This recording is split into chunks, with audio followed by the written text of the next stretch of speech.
Selamat berjumpa kembali Bapak Ibu, Saudara-saudari, umat beriman terkasih dalam Tuhan. Selamat berakhir pekan bersama keluarga dan komunitas Anda. Pada hari Sabtu tanggal 22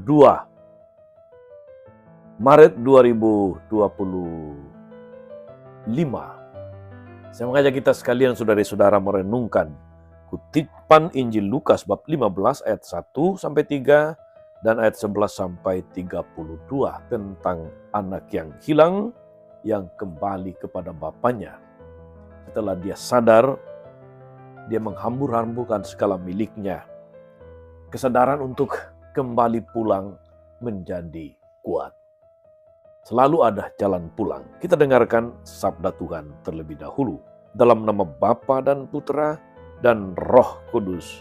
Amin. Para pemungut cukai dan orang-orang berdosa biasa datang kepada Yesus untuk mendengarkan Dia.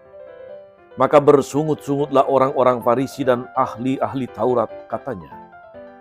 Ia menerima orang-orang berdosa dan makan bersama-sama dengan mereka. Ada seorang mempunyai 2 anak laki-laki. Kata yang bungsu kepada ayahnya, "Bapa, berikanlah kepadaku bagian harta milik kita yang menjadi hakku." Lalu ayahnya membagikan harta kekayaan itu di antara mereka. Beberapa hari kemudian, anak bungsu itu menjual seluruh bagiannya itu, lalu pergi ke negeri yang jauh. Di sana, ia memboroskan harta miliknya itu dengan hidup berfoya-foya. Setelah dihabiskannya harta miliknya, timbullah bencana kelaparan di negeri itu, dan ia pun mulai melarat. Lalu ia pergi dan bekerja pada seorang majikan di negeri itu. Orang itu menyuruhnya ke ladang untuk menjaga babi. Lalu dia ingin mengisi perutnya dengan ampas yang menjadi makanan babi itu, tapi tak seorang pun yang memberikannya kepadanya.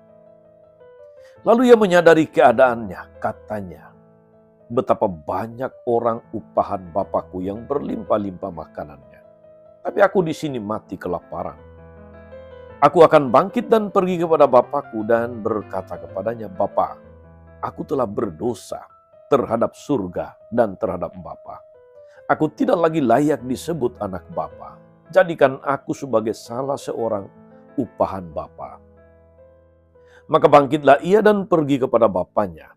Ketika ia masih jauh, ayahnya telah melihat dia. Lalu tergeraklah hatinya oleh belas kasihan.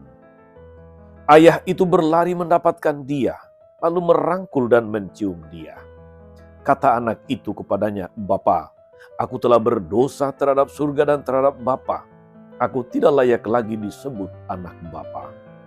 Tapi ayah itu berkata kepada hamba-hambanya, "Lekaslah bawa kemari jubah yang terbaik. Pakaikan kepadanya. Kenakan cincin ini pada jarinya dan sepatu pada kakinya. Ambillah anak lembu tambun itu, sembelilah dia dan mari kita makan dan bersukacita. Sebab anakku ini telah mati dan menjadi hidup kembali. Ia telah hilang dan didapati kembali." Maka mulailah mereka bersukaria. Tapi anaknya yang sulung sedang berada di ladang. Ketika ia pulang dan dekat ke rumah, dia mendengar bunyi seruling dan nyanyian tari-tarian. Lalu dia memanggil salah seorang hamba dan bertanya kepadanya, "Apa arti semuanya itu?" Jawab hamba itu, "Adikmu telah kembali, dan ayahmu telah menyembelih anak lembu tambun, karena ia mendapatkan kembali anak itu dengan selamat." Maka marahlah anak sulung itu dan ia tidak mau masuk.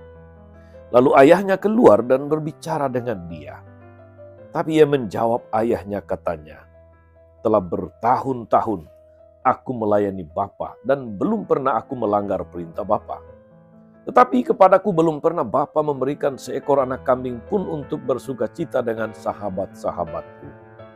Tapi baru saja datang anak Bapa yang telah memboroskan harta kekayaan Bapa bersama dengan pelacur-pelacur. Maka Bapa menyembelih anak lembu tambun untuk dia." Kata ayahnya kepadanya, "Anakku, engkau selalu bersama-sama dengan aku, dan segala kepunyaanku adalah kepunyaanmu. Kita patut bersuka cita dan bergembira karena adikmu telah mati dan menjadi hidup kembali. Ia telah hilang dan didapat kembali. Demikianlah sabda Tuhan. Bapak, Ibu, Saudara-saudari, umat beriman terkasih dalam Tuhan. Kisah anak yang hilang, atau mungkin lebih tepat judulnya kisah Bapa yang penuh kasih. Itu kisah yang sangat populer di antara kita.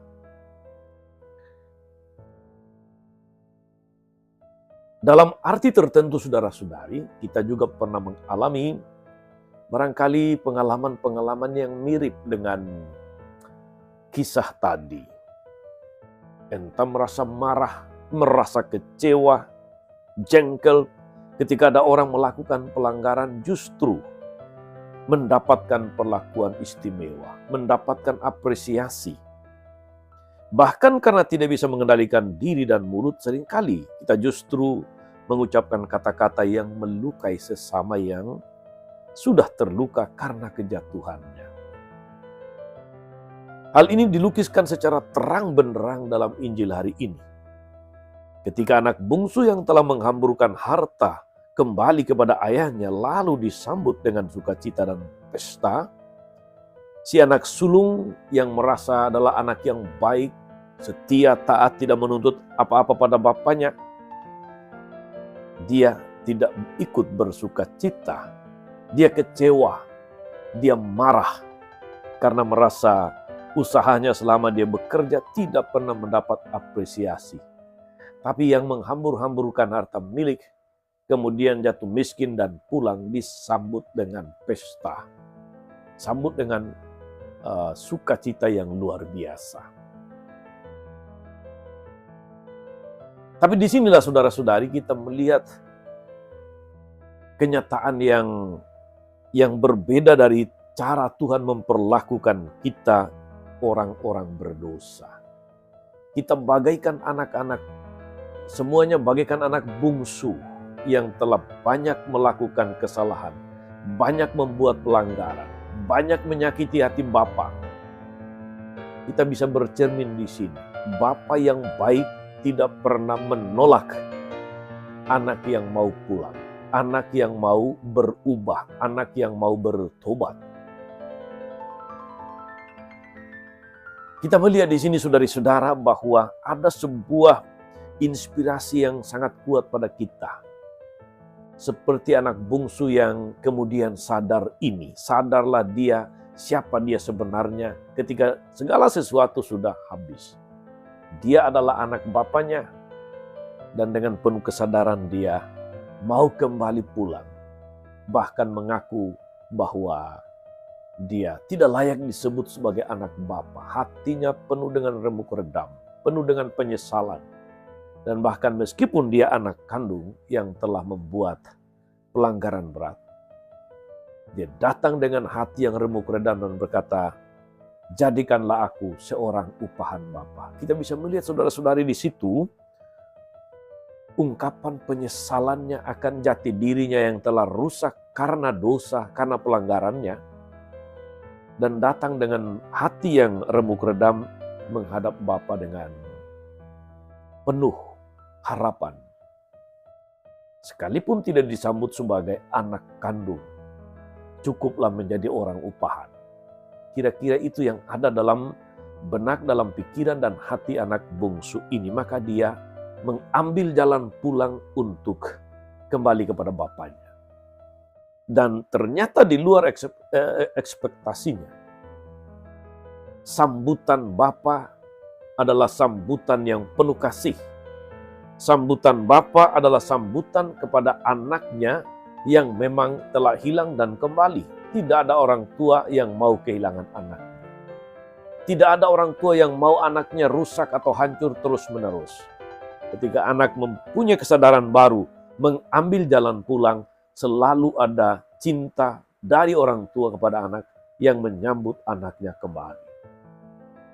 Saudari-saudara, umat beriman terkasih dalam Tuhan, Paus Fransiskus dalam ensiklik Misericordiae Vultus wajah kerahiman. Dia mengatakan, Allah itu seringkali menunda-nunda kalau hendak menghukum manusia.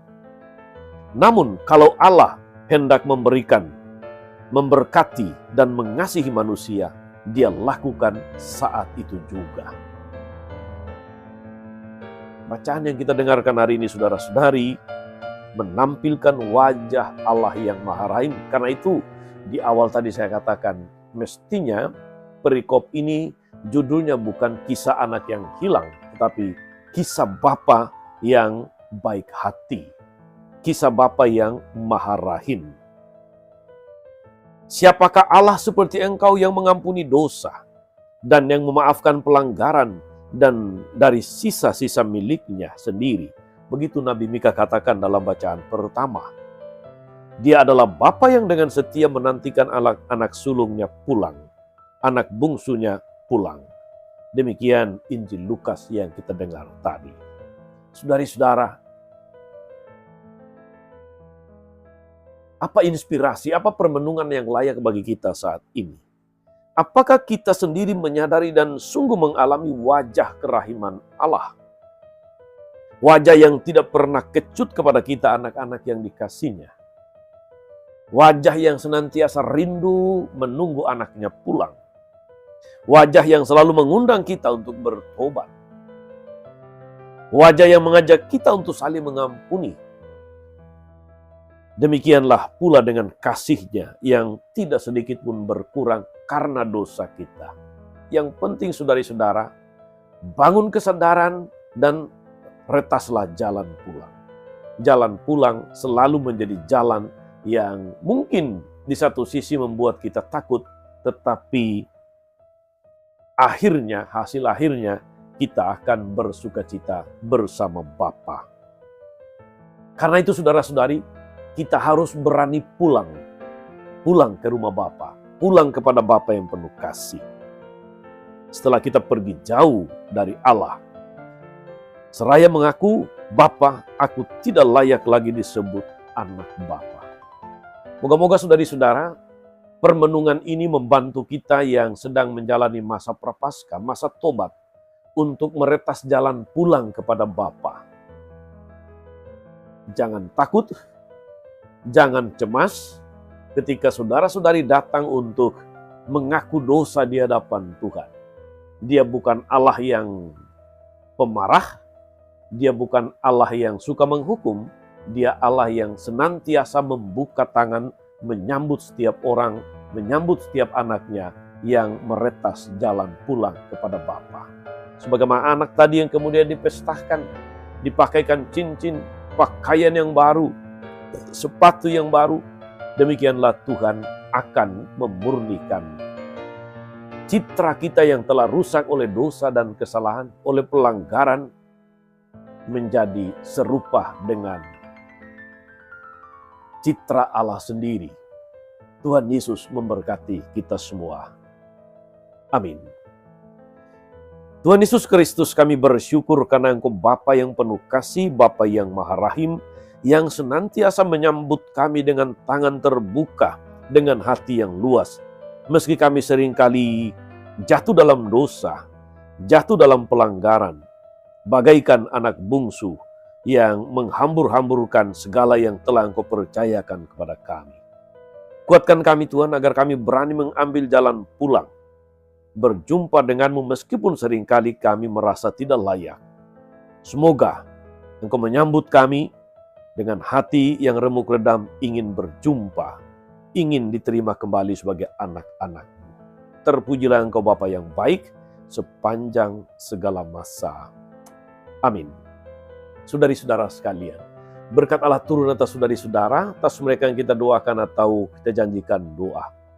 Mereka yang sakit dan menderita, segala rencana, karya, dan pelayanan hari ini, Bapa dan Putra dan Roh Kudus. Amin. Tetap sehat, teruslah menjadi berkat. Jangan lupa like, subscribe, nyalakan lonceng notifikasinya. Salam 52, Tuhan memberkati.